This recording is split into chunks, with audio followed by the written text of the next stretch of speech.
Okay, welcome everybody. I'm going to take this off the screen share. Um, wow, this is terrific. Thank you so much, everybody, for being here. Um, okay. I am Dr. Deborah Fripp. I am the president of the Teach the Shoah Foundation.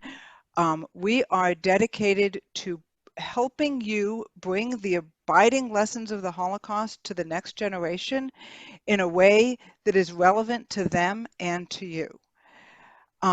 With me tonight are our Executive Vice President, Violet Neff Helms. Violet, say hi. Hello, everyone, and welcome. We are very glad that you're here. And our Storytelling Director, Jennifer Ruddick-Zernikov. Hello, I'm so glad to be here and see all of you. For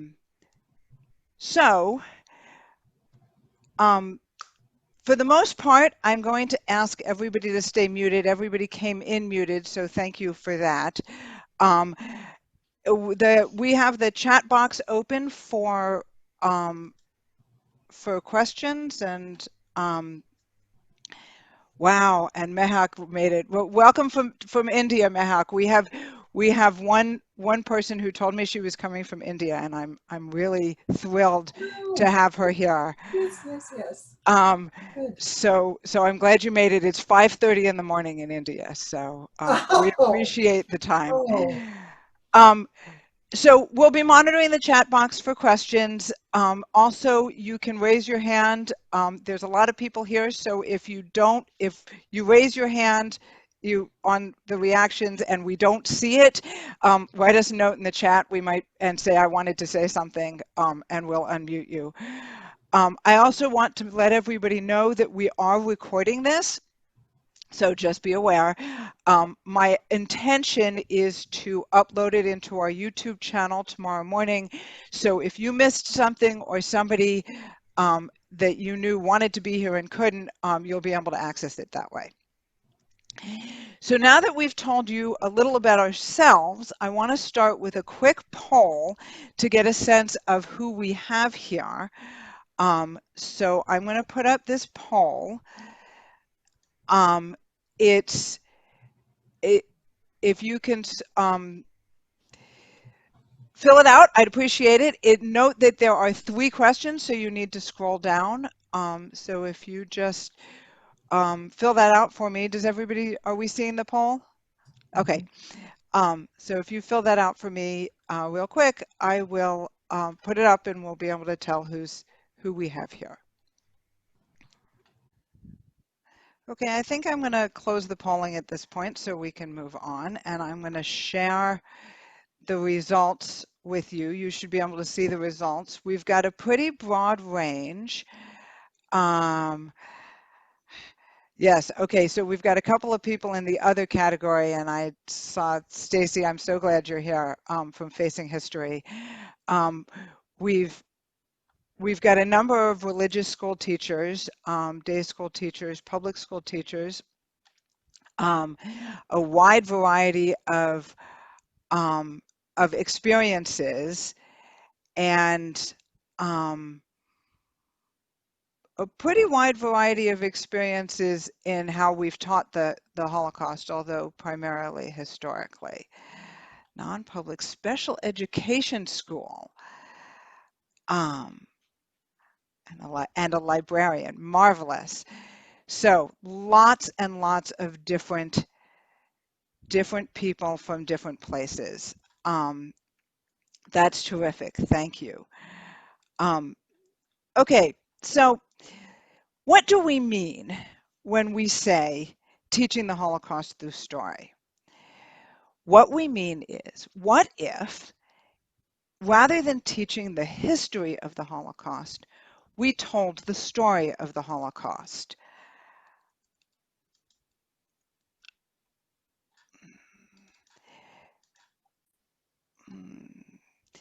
Not the story of the victims of the Holocaust, but the story of our ancestors, our people. And okay, of course, many of the people we're talking about were victims of the Holocaust, thinking, among other things. Our ancestors' story did not start in 1933, and for those who survived, it did not end in 1945. Even for those who were murdered, the Holocaust is one episode in their lives. It is not their entire life. When we recognize this, we begin to understand their stories in a new way. Now, one of the ways we can do that, we can understand their stories in this new way, is to literally tell them as stories, as storytellers. So we're going to start by hearing one of these stories, a story told by Violet Neff Helms of Sarah Chaya Blay. And I need to. So Violet and I learned the story of Sarah Blay's daughter from Sarah's granddaughter when we were at Yad Vashem. But Sarah herself, her story, we learned by reading between the lines. So Violet, I am going to unmute you. If I can find you. Unmute you. I think, Violet, you might have to unmute yourself. Perfect.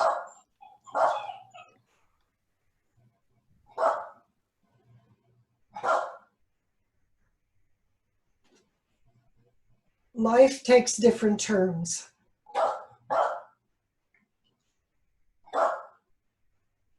Life sometimes is not what we plan.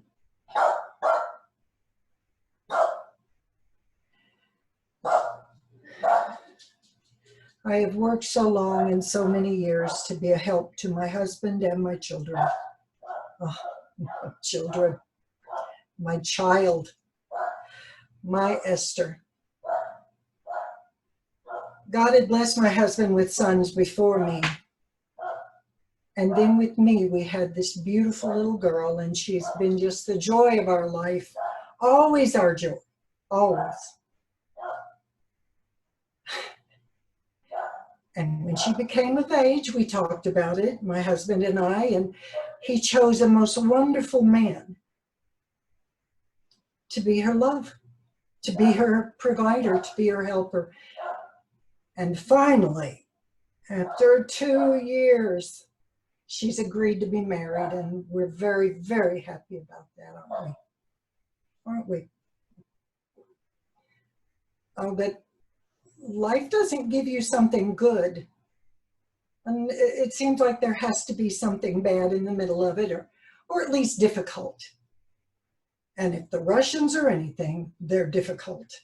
They come into our town. They've taken us out of the synagogues and the shul and the schools, and now we live in what? We live in a garage. We live in a tool shed. But we live, and we have happiness. I've got my daughter, and she's going to be married. And we'll see. We'll see. Things are not good. They're wanting to draft our men and put them into the war, and so many of our men are going away, and so is my daughter's fiance. But he knows where we are. He'll be back. We just have to keep going on. We know what to do. We know what to do.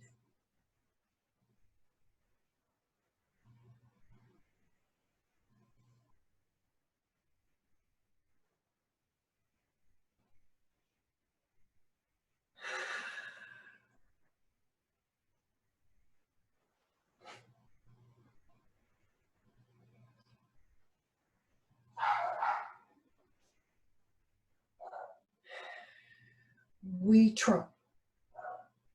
We work together. We try to help the community because there's still a few of us. The winter hasn't taken all of us. The Russians are gone, and now we have the Germans.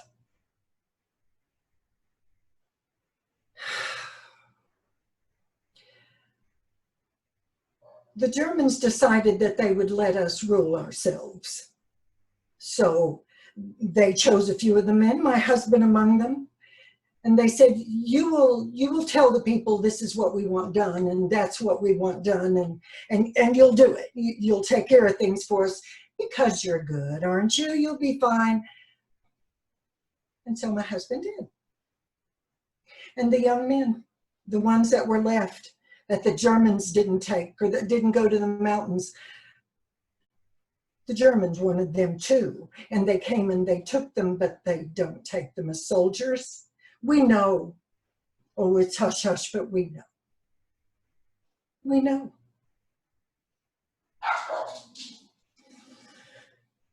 The Russians took our home. The Germans took our men.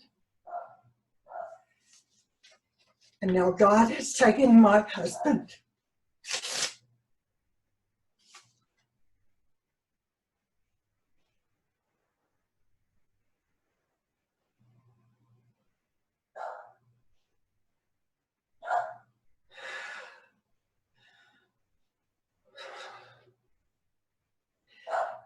Esther, listen to me. We have been through this before. Listen to me, listen to me. We don't know where we're going.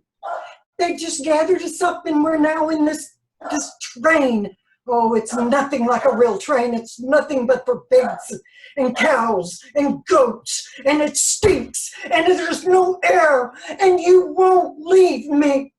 You can't leave me. Please, please. No, no, no, no. Listen, listen. We've gone through worse. No, we haven't, have we? No, we haven't, have we? What is it, my darling? What is it? What is it? I've taught you all your life. I've taught you from a baby. You know life. You know the things to do and to be, and now, what? You throw my words back in my face. Yes, I know. God tells us to choose life, doesn't he? Yeah, I know. But it's too hard. It's too hard. What?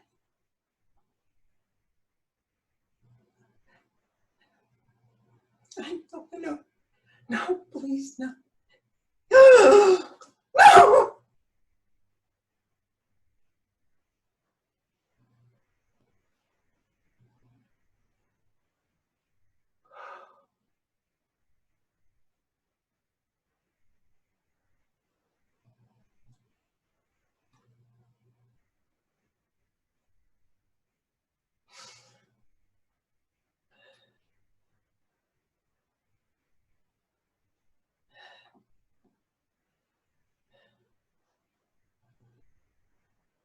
She jumped.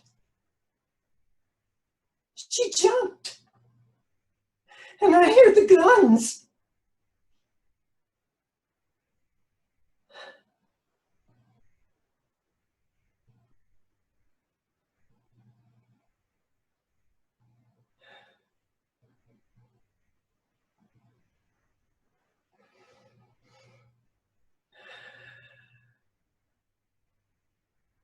She threw my words back in my face. But they were sweet words. They were the words from Torah that I have taught her. I know. I have to know. She will be fine.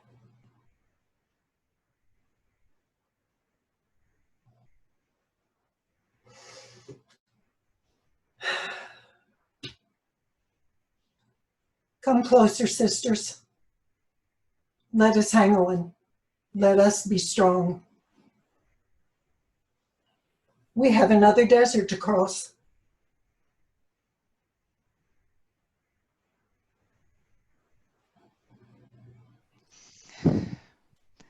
Thank you, Violet. Wow. We're going to take a moment.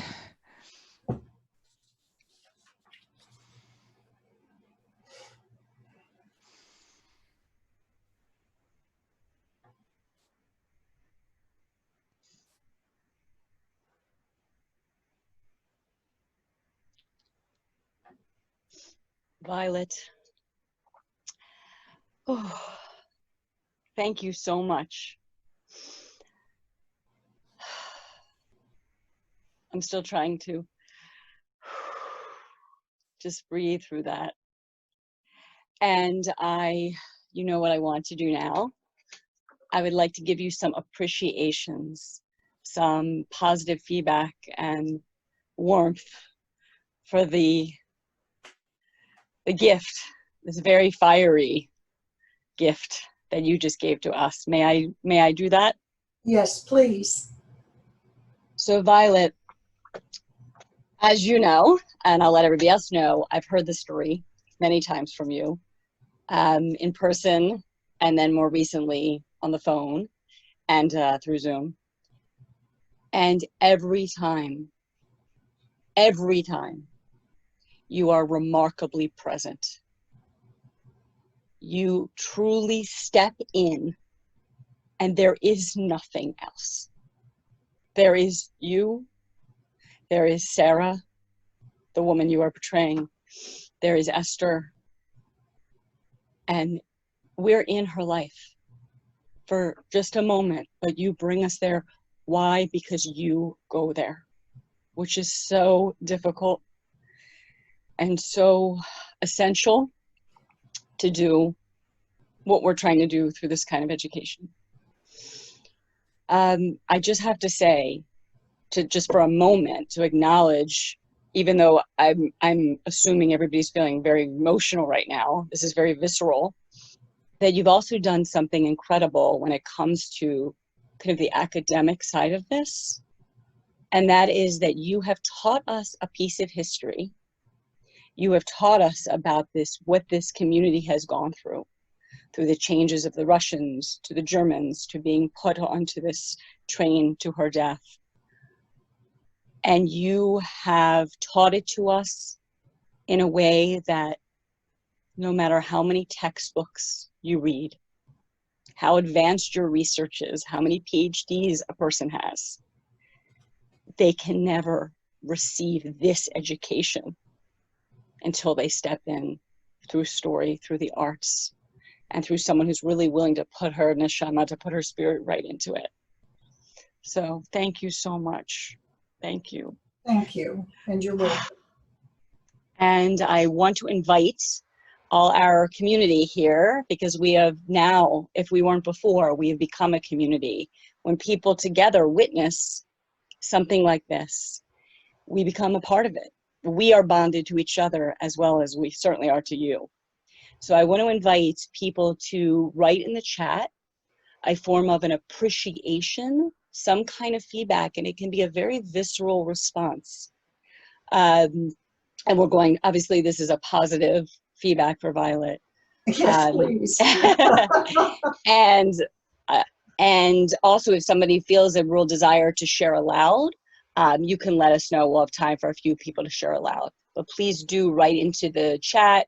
Everyone will see it. It's they use the everyone option as opposed to Deborah or myself.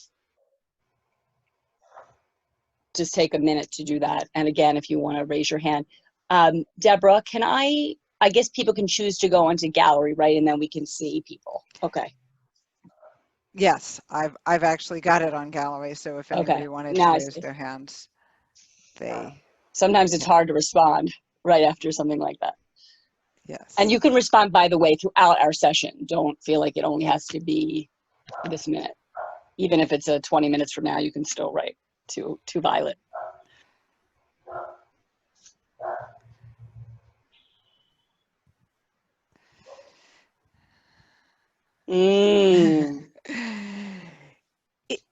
So thank you, Beverly. Beverly says, I have a new appreciation for what you do. It takes not only talent, but also strength, tremendous strength. the truth is that once you try, it's not as hard as it sounds. That listening to Violet do it, she's so polished, but in truth, she's only been doing this for about 6 months. We started this, Jennifer came out and taught us how to do this in January. It's much easier to get into this as an educator than it sort of feels like when you hear it the first time. The wonderful comments. Thank you. Oh, this is beautiful. And I actually, Deborah, may I make a comment about the appreciation so people realize what they're doing? Yes. When you write these, everyone, you may feel like you're giving, you're doing a kind thing to share with her how you felt. And it's obviously very genuine what you're writing, but you're actually already stepping towards storytelling. And when students can learn to do this, can look into another student's eyes and say, or even toward their direction and say, I saw what you did and it meant something to me. Like, oh, that part where you put on the scarf, or how you pause, all the incredible pieces that she did that wove this together. There's, again, that bonding, and the students begin to create a safe community, just as we're doing now. So by you sharing these appreciations, please know that is also making yourself in the best possible way vulnerable. In a small way, you're doing what Violet did. And Violet, would you respond on just how it feels to receive those? Thank you. This story means something to me because hearing the story of Esther from her daughter at Yad Vashem made a huge impact on me.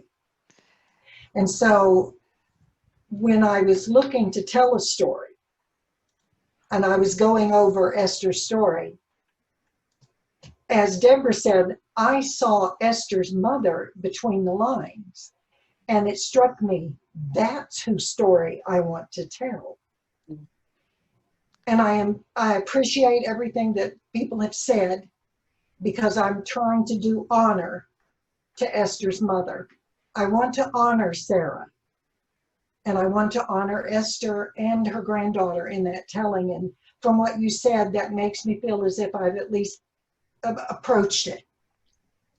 Certainly. So Violet, you've already started, but you can give us a little more of the background here. I brought up these pictures.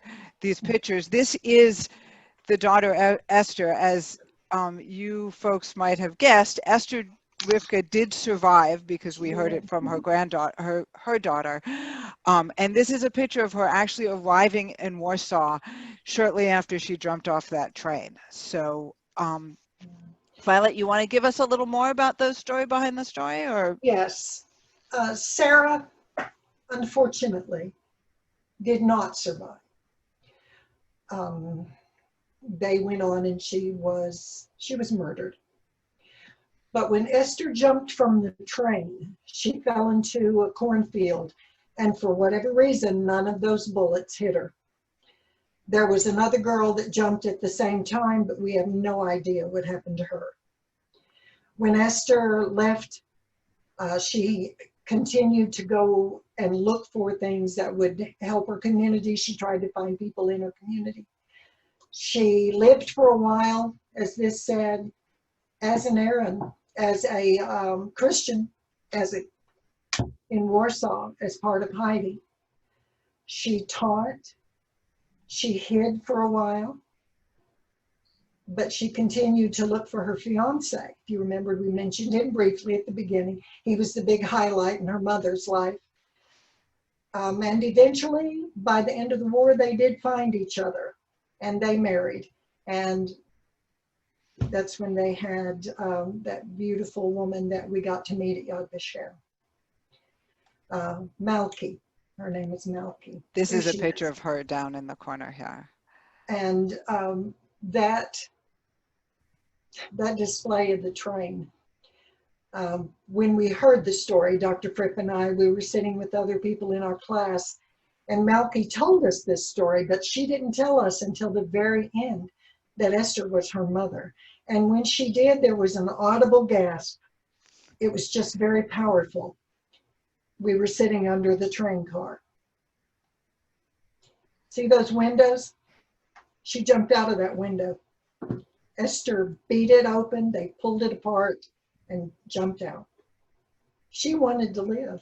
That was her big drive.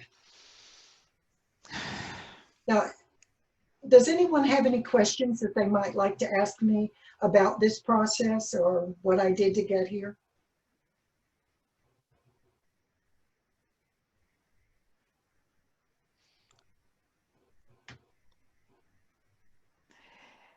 While people are writing, I'm gonna give you an appreciation. Can we go off screen? I'm sorry. No, actually, we're gonna stay on screen share for a few minutes. How do you choose between the stories when there are so many? Actually, this is exactly where I was going to go, because I want to give you an appreciation too, Violet. I love this story for the same reason you do, because it has a personal connection to me, and I think if Violet hadn't told it, I probably would have. But sitting in this spot here, under this train car, listening to this story was incredibly powerful, and to be able to take that story and pass it on is really special. And this, Laura asked, how do you choose the stories when there are so many? And the answer is that everybody finds a story that connects to them for some reason. One of the things that I found most interesting when we were doing this workshop in January was everybody's decision as to who they wanted to tell was different. And some people, we had actually a couple of people who tried to tell one story and they just couldn't make it work, and they found somebody else's story and then they connected. It's all about finding the place where your story intersects with theirs, where your personal experiences connect with somebody else's. And one of the beautiful things about this is that when we do that, people start to bring in stories from all kinds of different places, and you broaden the story that you are hearing about the Holocaust. And when you get this broader perspective, it shifts the narrative that you're telling. And I want to spend a little bit of time talking about that shifted narrative and what I mean by that. So everybody look at this poster for me. Take a minute and look at it. And after you've had a minute, comment in the chat and tell me what you see in this poster.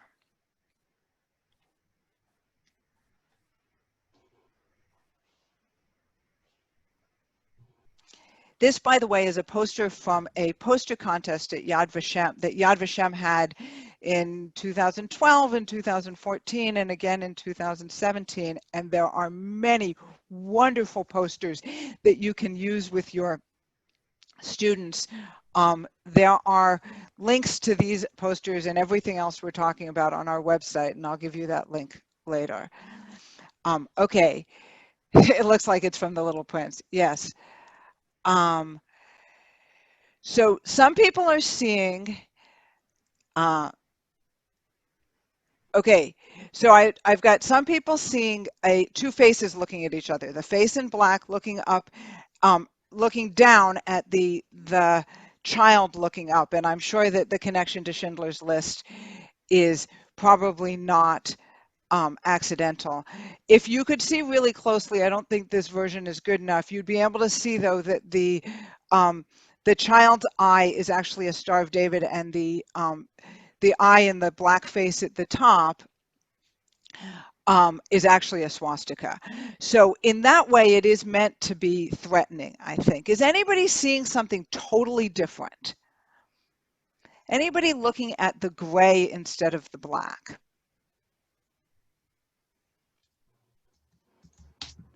Ah, also the top one, students listen. And bar, it's better the students that so okay, so I want if you first saw the black, I want you to focus on the gray as if it's the foreground. And yes, so Violet says you saw the star in the sky. So focus on the gray as the foreground, and there's a star in the sky, and it looks like the mountains. It looks like mountains. Thank you, Nami. To me, it looks like, in fact, the skyline of Jerusalem, the mountains behind Jerusalem.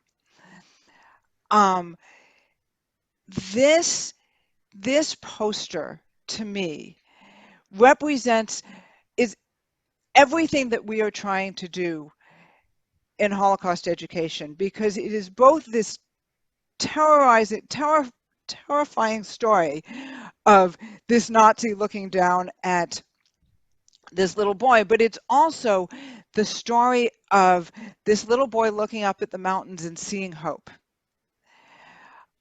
There are two stories in this poster, and there are two stories that we have to tell. There are, or perhaps I should say, there is a much broader story that we have to tell than just the story of the Nazi. There is the story of the little Jewish boy looking at the mountains and seeing hope, and seeing the fact that we won this war. I mean, we lost a lot of people, but in the end, we won this war. And that's an important thing to remember. So I want to talk a little bit about pictures, because it's important to consider what kinds of story the pictures we are using tell. I was really surprised to realize when I started looking at these that most of the pictures we traditionally use in teaching the Holocaust are actually pictures that were taken by the Nazis. Many others are also pictures taken by the Allies, but those tend to be pictures of liberation taken by the liberators. The pictures of what happened during the war tend to be pictures taken by the Nazis, like this one. These tell a particular story. So write to me in the chat and tell me what you see in this picture.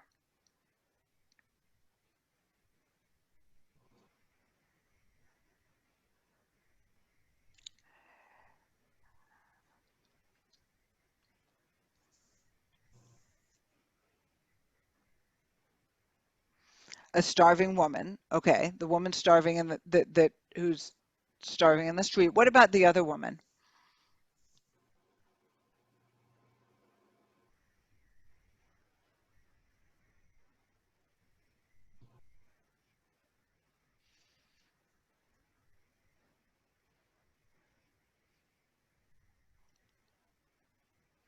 Seemingly a passerby, right? Totally ignoring her.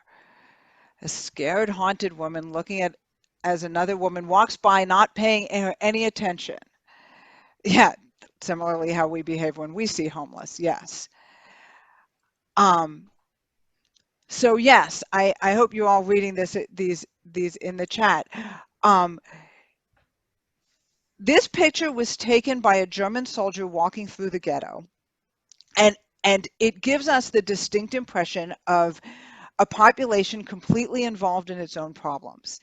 The woman walking by seems to not be noticing the woman, or if she is noticing, she's hurrying by. She's not having any compassion for the woman in the street. And we are tempted to accept this narrative because it makes sense. You know, everybody in the ghetto or in any other part of the war had their own problems. This woman, she's got her own problems. She doesn't have time for the woman in the street. She doesn't have anything to share. She has little enough energy to spend on her own problems, to say nothing about anybody else's. But we've missed an important part of the story here. And most notably in this picture, we've missed the third person in the picture, or the extra actor. There's actually a third person in the picture. There's a little girl. I don't know if you can see her behind the walking woman's skirts. But there's another actor in this picture, and that is the Nazi behind the camera. If you look closely, you will see that both of these women are focused on this third actor and are completely ignoring each other, not necessarily because they're not interested in each other, but because they're interested in what this Nazi is going to do. I look at them and I see fear in their eyes.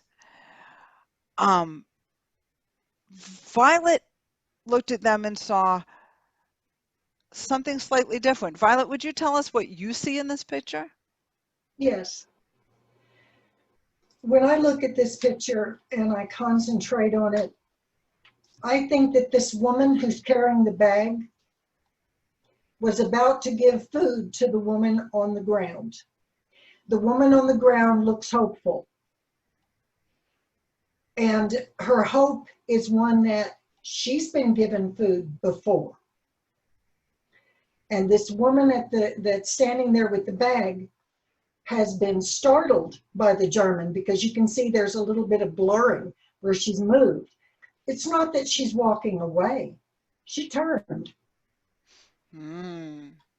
So the propagandists took this photo and put their own words to this. This is either a mother or a big sister of that child that's standing behind the other. They're hopeful. They knew where to stay because someone had brought them food before. This is what I see in that picture. I do not see a woman ignoring or neglecting another woman, another mother. But that's just me. So it's possible. Yeah. Maybe not likely, maybe it is likely. It's possible. It's also possible that this woman is hiding guns in her bag. We don't know. True. We know what the Nazis wanted us to see. The Nazi pictures have an agenda. That agenda is to make the Jews seem less than human. But if you look into the pictures with more depth, you see something different. You see a broader picture. But more interesting than that is that we don't have to rely on the Nazis to tell this story, because we have other pictures. We have writings and stories and photographs and artwork and music even from the Jews at the time. Take this picture. This is a picture of a communal kitchen in the Lodz ghetto. Tell me what story this picture tells you.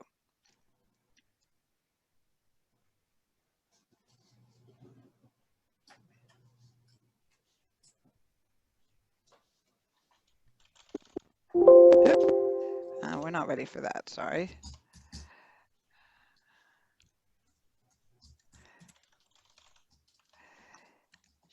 Yes, a food kitchen. This is a picture of Jews helping Jews. This is the kind of story that the Nazis didn't want people to know. The kindness of the community, people helping each other. Exactly. Exactly. When we tell the story in this way, we see a really different story. And we are lucky, and we'll talk more about this in a bit, that we have an amazing archive of stuff left behind for us by the Jews at the time, because they knew that if they didn't leave something for us, the Nazis would write the history. Community concerns didn't go away. So let's put those two pictures side by side. Okay, wait a minute. The satisfied smile. Yes. You get remarkable things. So when you put these two together, you see the power of hearing the Jewish story, the part of the story that the Nazis don't tell us and they don't want to talk about, of the Jews helping each other, holding on to their humanity. So I want to try something. It's we're about halfway through and you guys need to get into the action here. So we don't know much about these pictures. And we really don't know anything about who these people are or any of their stories, but I think we can imagine. So I want us to try telling some of these stories, imagining what these stories might be. So I'm going to tell a brief story from the perspective of one of these people.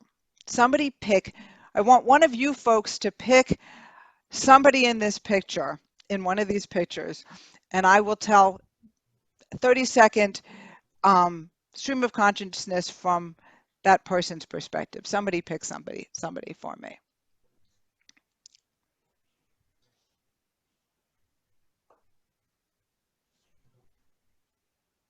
Okay, good. The woman looking at the guy getting bread. Oh, okay. This woman here. Okay, let's see what I can think of. Okay, the guy with the glasses helping out. Okay, I'm gonna take this first suggestion. This woman here. Can you guys see my mouse moving? Maybe not. Okay. Yes, we can see your mouse. You can see my mouse moving. Okay, so with this woman here, that's an interesting perspective. All right, let's see what I can think. Well, he got bread. I hope that wasn't the last bread. It's been so long. Such a good thing. I'm so glad that this kitchen is here because I don't know what I do. I've got 3 kids at home and oh my goodness, they're so hungry. But maybe they've still got some bread for me. I wonder if they have anything else. My basket is empty. But it won't be for long because I know they'll have something for me. And then I can feed my kids and just for one more day. You got to take it day by day. Maybe tomorrow things will get better.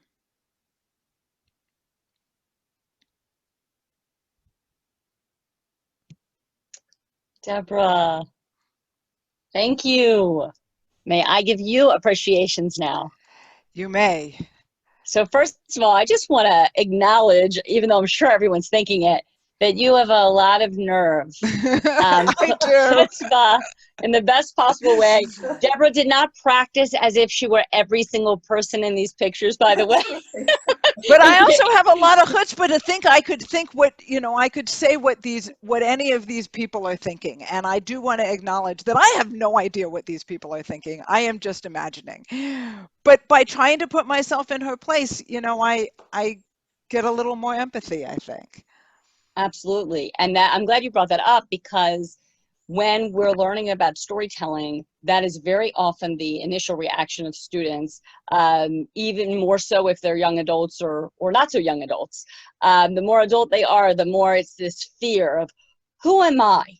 To have the nerve to step into this story. And what I say is, it's really important that you're being cautious about that and that you're recognizing that. At the same time, if you don't step into the story, who is going to tell the story? And so that we must look and imagine and say, this is, as you said, Deborah, one possibility, right? So to speak to the possibility that you did allow your intuition to bring forth, I thought that was just really remarkable, how the hope that she had, seeing what the participants were writing in the chat about the goodness of the community helping itself and each of us helping each other.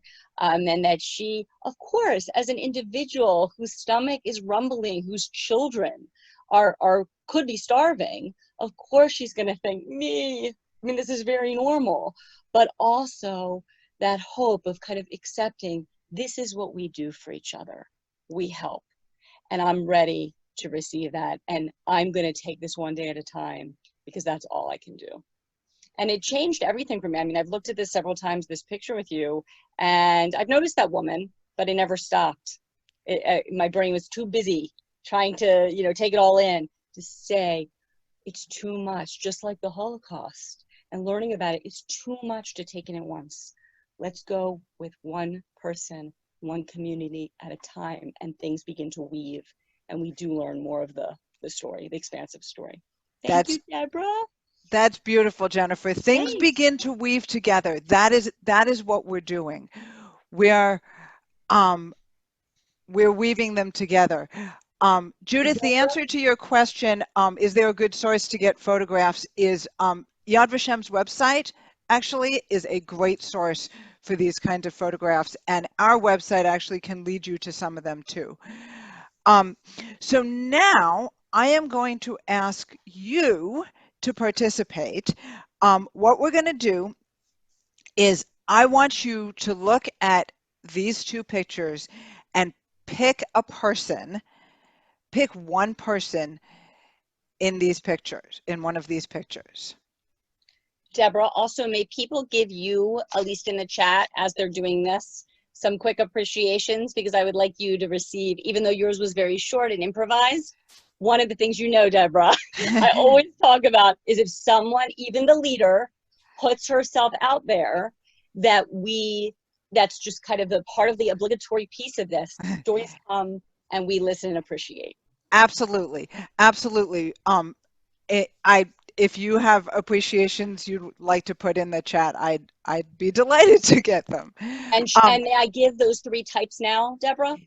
Actually, let's wait on that for just a second. So what we're going to do is we're going to do an exercise where I am going to ask you to tell a really short story, just like I did, from the perspective of the person that you have picked. And what I'm going to do is I'm going to send you into breakout rooms in partners. You're going to randomly be assigned to a partner. And each of you is going to tell your brief story. And after you have told your story, the other person is going to give you appreciations. Jennifer, tell us a little bit about what that means in this context to give appreciations. Sure. So it's a lot of it you already know. I see what you're writing in the chat. It's this kind of response of what you're feeling once you hear the teller. But there's a way to think about it, and I want to give credit to Doug Littman, one of my teachers, who's also a Jewish storyteller, appreciations, and that there's three ways to think about them. Yeah. Jennifer, yes. Because your mic is misbehaving. Oh, okay. And let me say what you were going to say, sure. and because your mic is going in and out, and hopefully it'll get better in a second. Okay, thanks. But so we want to thank Doug Littman, Littman, is that his name? Mm-hmm. Who initially came up with this framework. But when we talk about appreciations, we talk about them in three different modes: that you can appreciate the content, you can appreciate the delivery, how the person said it, and you can appreciate the impact, how it made you feel. You don't have to do all of those, but think about those different avenues as you're doing appreciations. Thank you, Jennifer. Jennifer wrote it. You're welcome. Wrote it in the chat. So Jennifer has written that in the chat for you. And I'm going to put all these instructions in the chat before I send it to you. And while you're in the breakout rooms, I'll give you I'm going to give you 4 minutes. You probably won't need that long, but I'll give you a 2-minute warning, just to make sure that by that point you've switched. Now, unfortunately, I do not know of any way to send you into the chat with these pictures. I looked, I couldn't find one.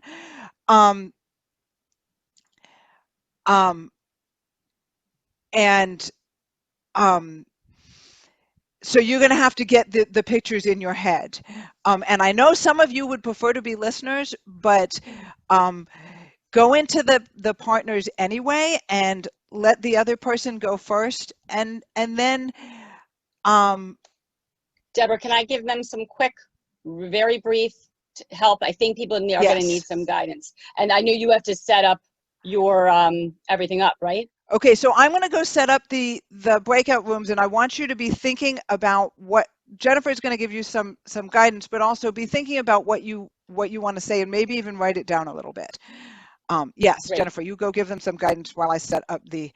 Okay, and after you give, I give you a few, I don't want to talk too long because I want to give you time to think. Feel free to write in the chat and I'll respond in the chat because we want a silent minute.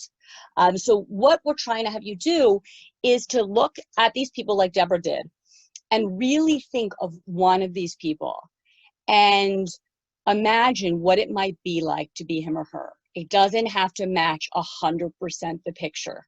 So whether or not somebody suggested to take a picture of the screen with your phone, that's a great idea, but you don't have to get caught up in that. When you get to, you're gonna have a silent minute in a moment to just really think of that person. You can take notes, but be wary of taking too many notes because then it can lead you to try to read those notes. And we don't want you to read them when you're with your partner. We want you to look at your partner on the screen and just be really present and say, here is what's happening to me. You're going to be in the first person in the present tense. So we're going to ask you to please not say, oh, I think this lady is thinking that. I am scared, or I am hungry, or I am waiting. You are the person. Okay? So take a moment to imagine this person and you'll have time to talk. You'll get an appreciation. The other person will talk and give you an appreciation. And Deborah will broadcast a message to tell you when to switch. I'll be quiet now. Thanks. I'm going to put this on gallery. Welcome back, everybody. Is everybody back here? 12, 13. Okay. So how did that feel? Yes, Jennifer. I just want to say one thing. I know that people may have, I know it happened to us. I was with Judy, and then all of a sudden the end comes, even though we had a warning. And so she was about to give me an appreciation and it went out. So I apologize. We apologize for people that happened to. And if there's someone, because we can't write to everyone now, but if there's someone you want to be in touch with later, or you want to put it in the everyone, even though it's, feel free to, we can get you in touch if you want to give an appreciation later. Sorry about that. Thanks, Deborah. Okay. Anybody want to give us some feedback? How did that feel? We're down to only about a dozen people now. We've lost some people as it's gotten later. So if you want to unmute yourself, we could have some other voices in the room at this point. How did that feel?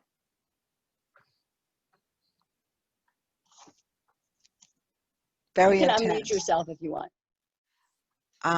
This Very is intense.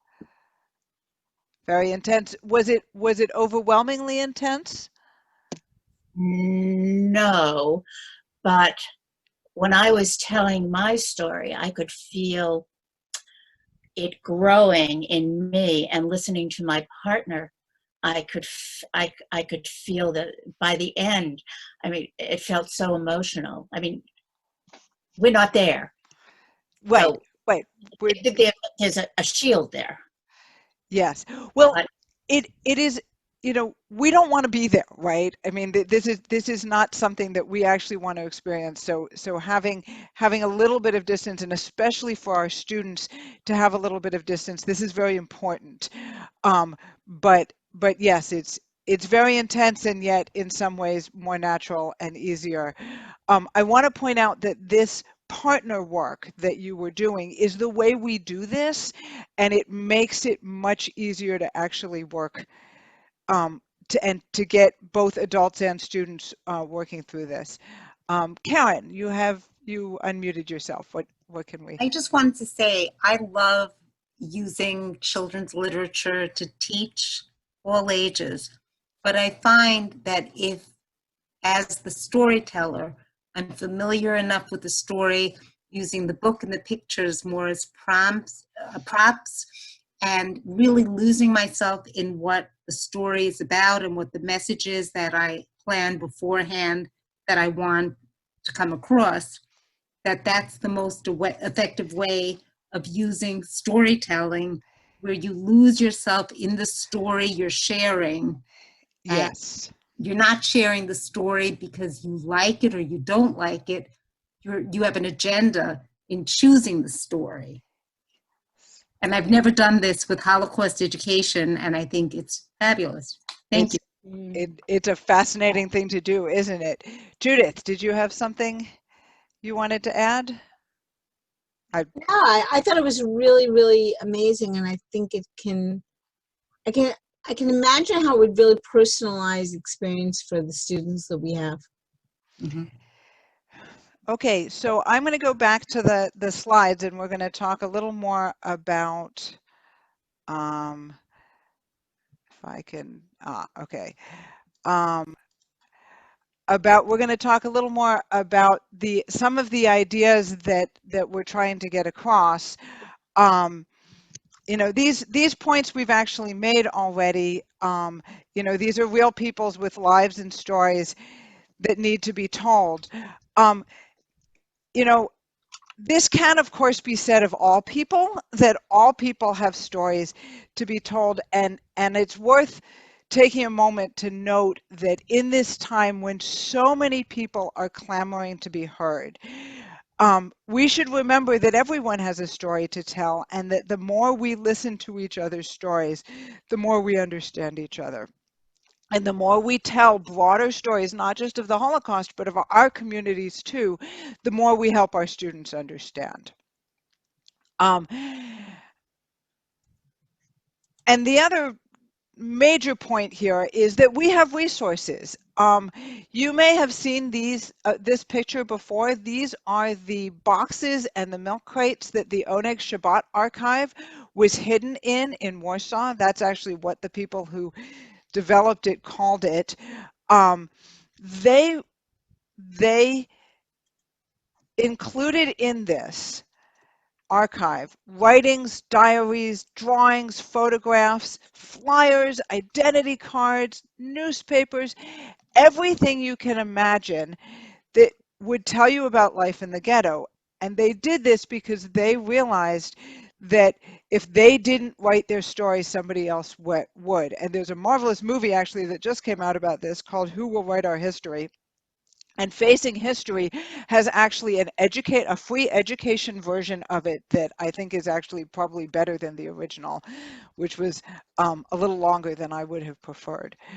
But they weren't the only ones who recognized this. So we have lots of great materials that we can use. And in using these materials, we get beyond the narrow view of the perpetrators. The Holocaust educators call this spiritual resistance, but I like to call this what the Nazis didn't know. Because when we learn about the war from a Nazi perspective, and it's rather shocking to me to realize that this is how I learned it, we learn about all the things that were forbidden, right? They were forbidden to go to school, they were forbidden to assemble, they were forbidden to practice Judaism, they were forbidden to play non-Jewish music. For the most part, they ignored all these rules. They just did it in hiding. I love this quote from Chaim Kaplan in the Warsaw Ghetto. In these days of our misfortune, we live the lives of Moranos. Everything is forbidden to us, and yet we do everything. Every ghetto had hidden schools, hidden synagogues. Many had theaters and orchestras. I love this picture. This is a hidden matzah oven in Lodz. And I love this picture because I want to we need to tell the story of this young woman with the smile on her face and just what is going through her head there. I want everybody to try to think about what is going through her head as she's smiling at that camera. So let's move on to some practical issues here. So a few things we should be thinking about as we're doing this. We want to be emphasizing people, not numbers, because as we've seen, their stories humanize them. And the number doesn't mean a whole lot. And it doesn't, to me, it's more than just that it's a difficult number to deal with. It's that it doesn't represent the real impact, because the impact of the Holocaust goes way beyond the people who died. It's also on the people who lived and the generations that came after that. If you know their names, use them.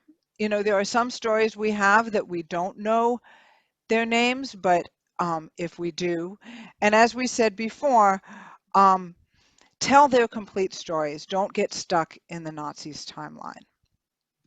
Okay, so now that we've said all that, how do we do this?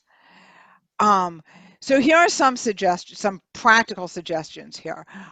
There are out there age-appropriate memoirs and stories that you can use, and this may surprise you, but there are age-appropriate memoirs that exist. There is story-based and thematic curriculum, and of course there is listening to storytellers, to survivors, to people who tell stories of the Holocaust, as Violet was doing, and to learn to be tellers of stories of the Holocaust. But before we go into all that, I want to pause for a moment and talk about what does it mean to be age appropriate. Now, we have a series of safety nets that we recommend, especially when it comes to the younger kids. As they say at Yad Vashem, we want to bring the students safely in and safely out of the lesson.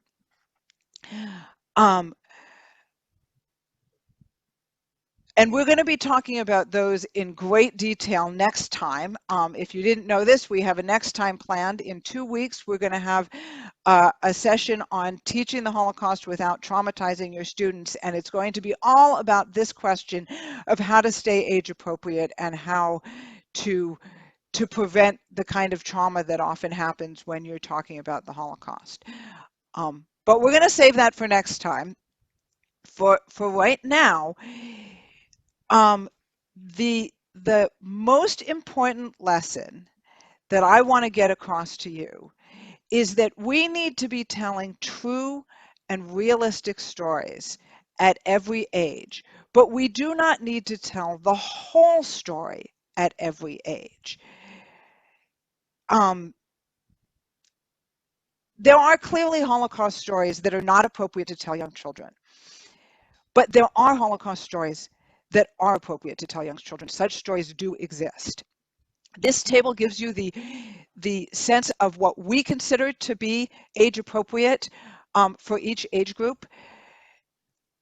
You know your students, you can decide what you think is age appropriate. Most of you are Holocaust educators.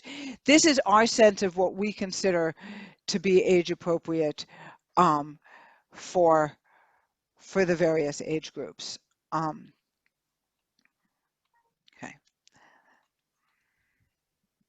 let's do that. So let's talk a little bit about what kinds of stories do exist. Everything we are recommending, you can find recommended somewhere on our website, which is teachtheshoah.org, and I'll give you that in the final slide. But, oh, I have lost. But here are some of the things that we particularly like, aimed at a variety of different age groups. Now, I know you all know this, but I'm going to say it anyway. Whatever you use, read it before you give it to your students. Sure. Do not ever trust a list, not even mine. And I'll give you an example. I don't know if any of you have read this book, but I have seen The Librarian of Auschwitz listed in a lot of lists as a book for young teens. I have read this book. It is a fascinating book. It's incredibly powerful. It shows both the trauma of being in the camp and the amazing resilience with which they dealt with that trauma. But it is not appropriate for young children, for young teens, for middle schoolers, or even young high schoolers. It has, among other things, the most graphic description of the gas chambers I have ever seen. It is a terrific book for older teens and adults, but I would not give it to younger kids, to middle schoolers. But I've seen it on a lot of lists listed as a book for middle schoolers because the main character is a 14-year-old. Don't ever trust lists. Read the books beforehand. I also wanna. I'm sorry, that title. I'll write it in here. All right, the librarian. I can't spell. It's the librarian of Auschwitz. How young? We'll talk about the storytelling technique. The storytelling stuff we would use to about 8th grade, but we'll talk about that more in a minute. I want to make one other comment on this page when we're talking about books, because one of the things that that I've seen a lot is people want to use allegory. They want to use this book called Terrible Things by the same author as One Candle, which is, by the way, it's not a true story, but it's a realistic story and it's wonderful. Terrible Things is an allegory. It's not directly, like most allegories, it's not directly about the Holocaust. And I would really strongly steer you away from allegory stories. There are great stories to tell that are narrative stories. Allegory, I think, needs context. And the students that you are reading it to don't have that context. And so they won't understand it the way you do. I find these stories to be less meaningful to students of that young age group than stories like One Candle or My Doll. So do other people have if you have other things that you've used that you like, write them in the chat and share them with us. I will give you the one that I was talking about, Librarian of Auschwitz. That's good is the Librarian of Auschwitz. That's good for older kids, but not for anybody younger than 11th grade, I would say. Where's my? I always lose this. So going on, there is story-based curriculum, thematic curriculum. These all happen to come from Yad Vashem. All of these things can be found on our website. And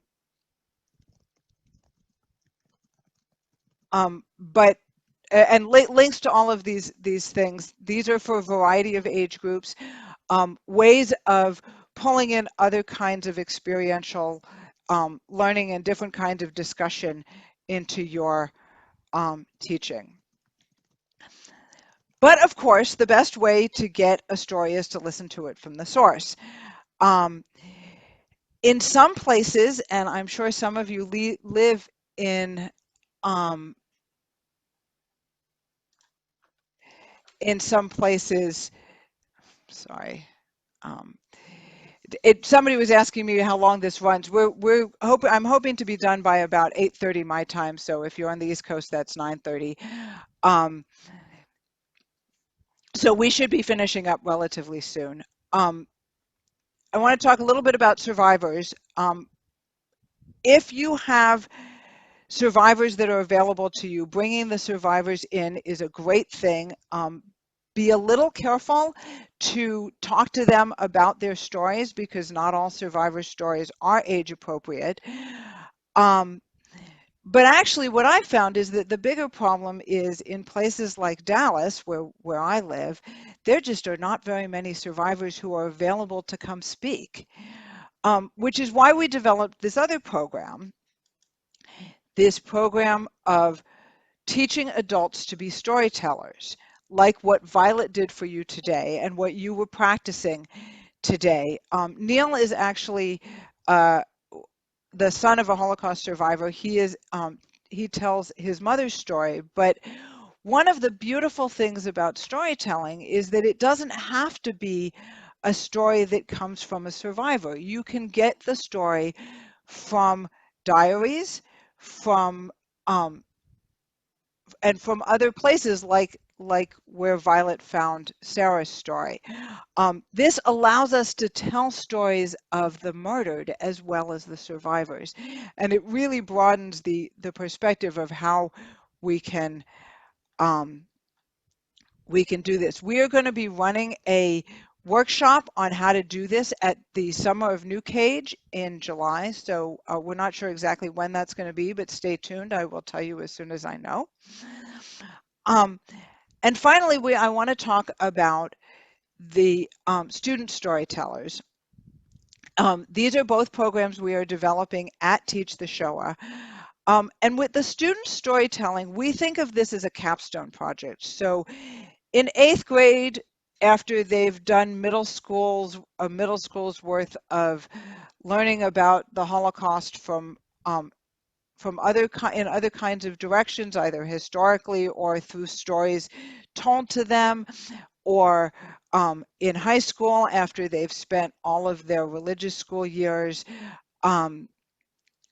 listening to the stories and hearing and discussing the stories of that you've been reading to them, like the ones we were just talking about, or doing these story-based curriculum, we can teach these students to be storytellers. So we piloted this year. This is a brand new program with students at our congregation. This is actually my daughter telling her story as part of our Yom HaShoah storytelling program. The students heard adult storytellers, and then they picked their own story to tell. And this was kind of interesting because we expected them all to choose to tell a little bit of a story that they had heard. Almost nobody did. One or two students did. Almost everybody else picked a story that they knew from somewhere else. Some of them picked a story they had read. The other young woman who told her story during our congregational program actually told a scene out of Elie Wiesel's Night. And if you can imagine hearing the story of a teenager told by a teenager, you can begin to imagine the power of this program. Other students picked stories they had heard, like Rebecca picked a story that she had heard from a survivor when she was in Poland the previous spring. And as you saw, being on Zoom is not an impediment. In fact, to some extent, it can be a good thing. And we were able to continue with this program even though we had to go onto Zoom. And the students really threw themselves into this. We did a storytelling program that is recorded and on our YouTube channel. So if you want to see how this happens and see some other people telling these stories, you can go to our YouTube channel and see that as well. Learning to be tellers of Holocaust stories can be transformative for both the adults and the students, and you've begun to see that today, I think. It creates a personal, visceral connection to the story of the Holocaust, and this is what we're looking to give our students. As I originally developed this program for a supplemental religious school, and as a supplemental religious school, we do not have a whole lot of time to teach our students about the Holocaust, but we do have enough time to give them that visceral connection. So I think we have a little bit of time for questions, and I'm going to come off screen share, and we can take some questions, and then there's a couple of last things I want to do before you all leave.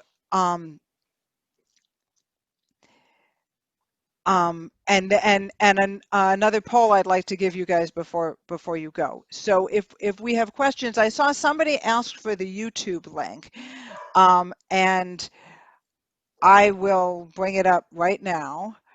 I don't have it on off the top of my head, but I will get it for you in just a second. Any other questions we could answer? Um,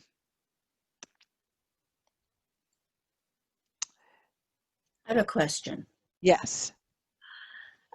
I don't know if this is way off base or not, but do you ever have a problem with an audience, particularly a young audience, getting so caught up in the listening that you get some of the effects that a simulation might have? And I know, and nobody does simulations anymore Right. because Right. they're just Yes. not good. Well, so right. So one of the things we're going to talk about next time is not teaching through role play. I mean, that role play is definitely not something you want to be doing.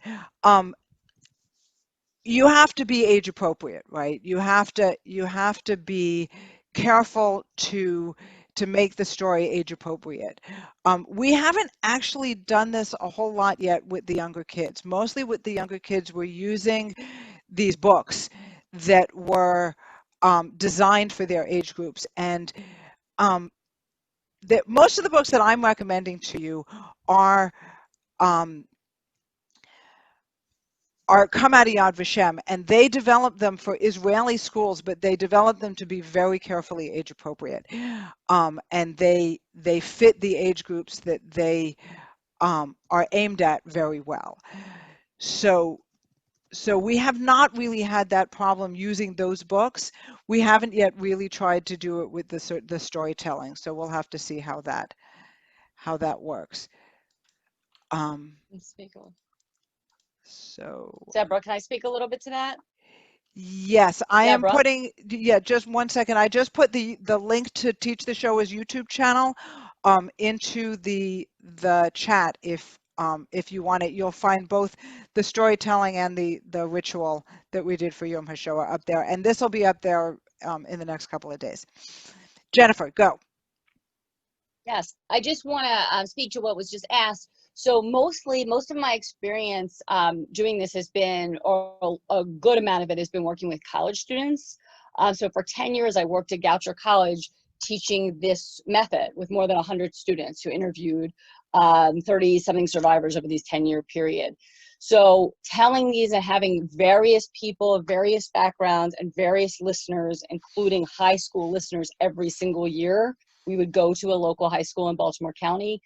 I can tell you at least that we saw, and from the feedback we heard, there was nothing as extreme as what Aileen, it was like Aileen, right, said. There are people who get very teary, of course, very emotional, very quiet.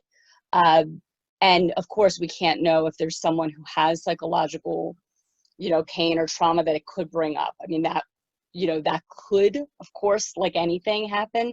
I have not seen it in the 100 college students, in the many high school students. I've worked on a limited basis with middle school students with this, and people seem to have felt very empowered and choose stories they feel safe telling. So there's some degree of a self-selection, like Deborah was saying, in how they pick that. So I just wanted to get that. And we will, Deborah, be going more in depth into the telling and the technique of that. Tonight wasn't all that because she was covering the books and more things too. So be in touch with us about that. So, okay, so this actually, I'm going to go back to the screen share and go to our final slide because there's a little bit more information here. So next time, in 2 weeks, we're going to have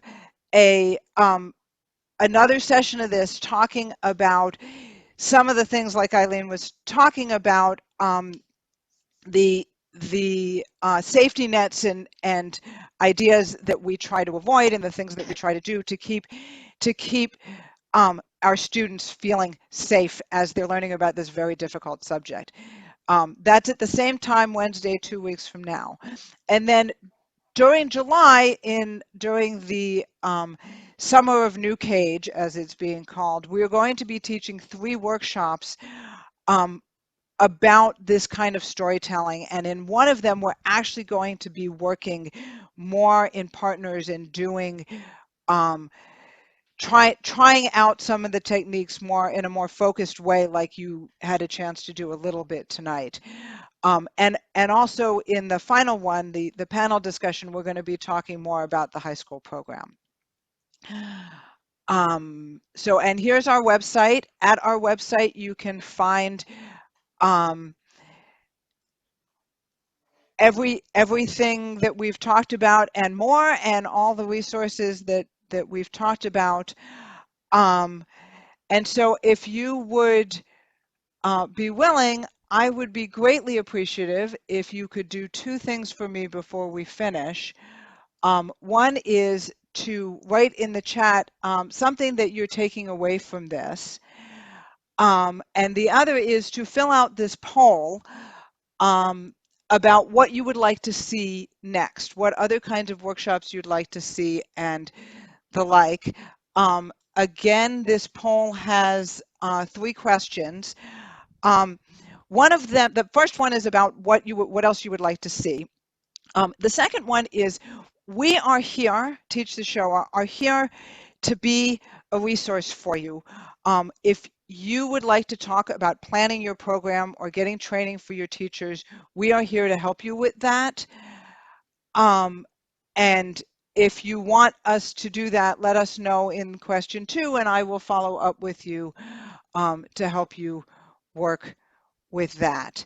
And finally, we are actively looking for people to help us pilot this high school, upper middle school capstone project. So if you are interested in doing that in your school, let us know in the poll, and we will talk to you offline after about moving forward with that and helping you develop a program like that at your school. Anything else I'm supposed to be telling them, Jennifer? You're muted. Do you want to tell them about your and Violet's book? Even though that's not specifically about this kind of storytelling, I think it's so important, and also about the ritual that we did online and for Yom HaShoah. So the second of our New Cage programs is about bringing in story to the ritual that Violet and I wrote a ritual for Yom HaShoah, no chutzpah there. And you can see, we ran it, some of you may have been there, we ran it on Yom HaShoah online. And if you're interested in it, you can see it at that YouTube channel too. The actual one we did in April, and the book to do this ritual with is available from Berman House. Again, you can find all that. Yeah, there's Jennifer's got it here. Flipped but there it is. I'm going to take us off screen share. Well, and you can get it on online version of it too. Yes. Okay, Rabbi Shira, I love this. Jumping into the character. This is one of the things we didn't talk about it, but I think everybody got to do that. Just jump into the story with both feet, and it sounds scary, but it's so much easier than trying to figure out where to start. And I actually have a name for that. Then when I teach storytelling, I call it jumping into the scene. So Rabbi Shira, you almost used the exact phrase. That's exactly what it is. And Violet did it so well, as did Deborah, as you saw tonight. Okay, so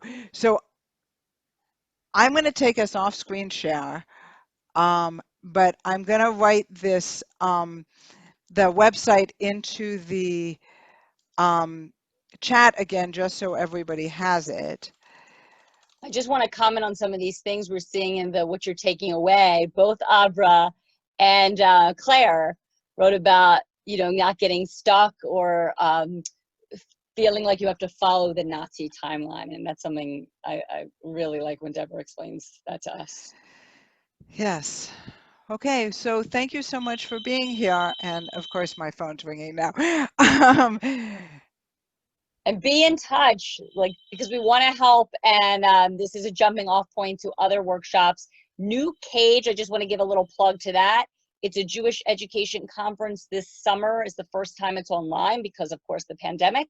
And you can look at New Cage, NEWCAJE.org.